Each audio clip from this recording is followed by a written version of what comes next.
Hi everyone and welcome to my channel. I'm Sonia and today we're going to be talking about vitamin D, what it does, how much we need, all those sorts of things, and how it can help you with preventing viral illnesses such as the coronavirus. So stay tuned. Now, I'm a health professional. I'm also a accredited lifestyle medicine professional as well.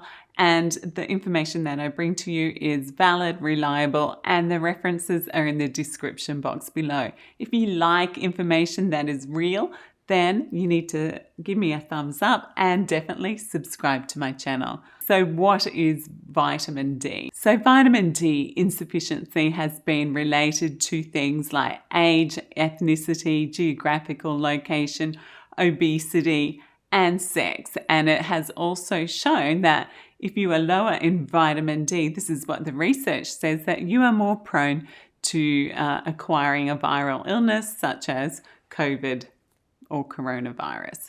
So where do we get vitamin D from? We get it from eating fish such as salmon, which is an oily fish, and sardines. Now, I'm fine with the salmon, or thumbs up for that, but sardines, I think, are a more acquired taste.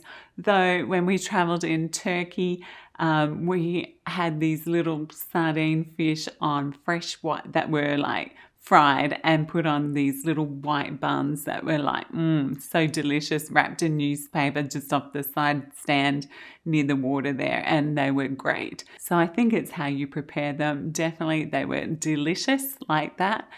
Maybe we have to be back in Turkey to be able to appreciate these sardine fish. I'm all for it. We also get vitamin D from sunlight, which shines onto our skin and then converts to vitamin D. Now, this is called photolysis, and that is why it is called the sunshine vitamin. We can also have vitamin D supplements. Now, vitamin D supplements are available from chemists, pharmacies, and they look like liquid gold, like little shiny, oily yellow tablets. Easy to take, usually come in 1,000 international units. I've been taking these daily, although I have been a little bit naughty and not taking them religiously. I am now because I've had a blood test, and of course it shows that I'm just in the optimal range, and I'm in about the low 50s. I need to be up to about 75. And that's where I want to be, and we're going to talk more about that. However, so supplements, you can buy these in chemists, pharmacies, and also you'll find that a lot of foods are also fortified with vitamin D.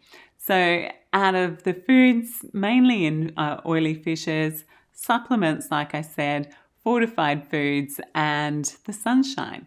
And, with our increased protection for, we don't want to get skin cancer. So we increase our protection from the sun. So things like hats, protective clothing, sunscreen, doesn't allow the sun to come through. We are better off for it because we don't have skin cancers, but then we are deficient in vitamin D. So it's about supplementation is probably the easiest way to get your levels up. So if you want to know if you're deficient in vitamin D, and there's studies ranges from 60 to 80% of people are deficient, depending which ones you read, is have a blood test like I did. And while you're there, have everything else checked out, thyroid function, all those good things as well. Because like I said, it's great to have a full blood screen every year so that you know that you're all on track. Cholesterol, fasting glucose, zinc, vitamin D, these are all good things. So great idea to have that so that you know if you're deficient or not and what you need to be working on. So opinions differ to, what are the optimal levels of vitamin D that we actually need. And the vitamin D3 is vitamin D that our body can use. So when you're looking for a supplement, it needs to be vitamin D3. And of course, I'm going to place a little graph here, and you can check out what level you need to be on to have optimal coverage. So why is vitamin D so important? Well, vitamin D is needed for our bodies to convert calcium into our bones. So it is an important role in the absorption and utilization of calcium. So we eat all this calcium, nice green leafy vegetables are full of calcium, okay? And then if we don't have enough vitamin D, we cannot convert those good foods and those good minerals and vitamins back into our bones where it's needed to, build strong bones and prevent things like, particularly as you age, like things like osteoporosis and things like that. Vitamin D also acts at a cellular level on glucose and helps in things like cellular growth, glucose metabolism, and immune function in things like our chest, our brain, bones, muscles, and our GI tract. It exerts other biological effects such as the regulation of cell proliferation, differentiation, and apoptosis, which is the recognition of a cell that's not meant to be in your body and getting rid of it. So what does the deficiency look like or cause? So deficiencies increases the risk of many common cancers, and these can be things like colon cancer, breast cancer, prostate cancer, ovarian cancer, esophageal cancer. I'm not laughing. It's just a very long list. Non-Hodgkin's and Hodgkin's lymphoma. That's a huge amount of cancers. So in addition, a deficiency increases the risk of children's developing type 1 diabetes and puts adults at an increased risk of developing things like hypertension and cardiac disease.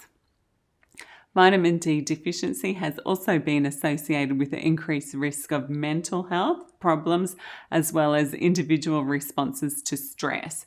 So having not enough vitamin D makes us more prone to be anxious, to becoming depressed. So definitely, in times where, we've lost our ability to connect because of what has gone on in the last 18 months, it's important that we keep our minds strong. And, by doing that, having vitamin D on board is going to help.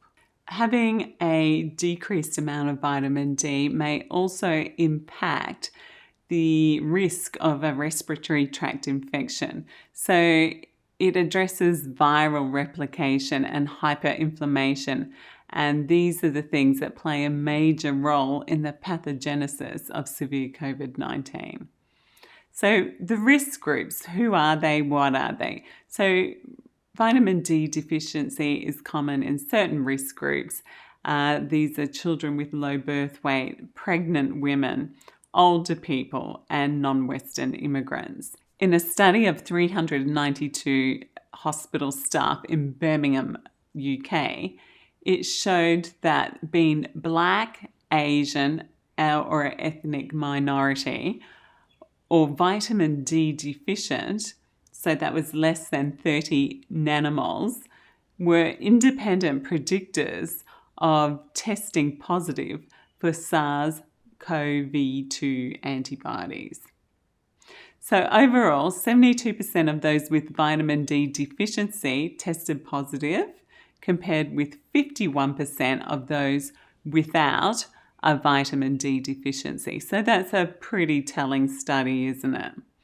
So why is this important right now? Well, we're coming out of a pandemic now called an endemic. We're learning to have to deal with having a viral infection in our population at all times. So what can we do? We need to make ourselves and our immune status as healthy as we can by implementing simple things and supplements, eating healthy foods, and supplementing with vitamin D. In particular, today is what we're talking about, can help your immune system and protect you and help with symptoms even if you do get the virus. as well as in your recovery stage as well. It's recommended in, as a prophylactic in active disease state, and also, as you're recovering as well. So vitamin D is very helpful. Again, I'll put that graph up so you can see how much you're meant to be having. And definitely, talk to your general practitioner, your medical doctor about, vitamin D. Get your levels tested and, stay healthy, because, we need all the help that we can get. And that's what this video is all about, helping you live more healthy and be more healthy, and, having a long, healthy, happy life.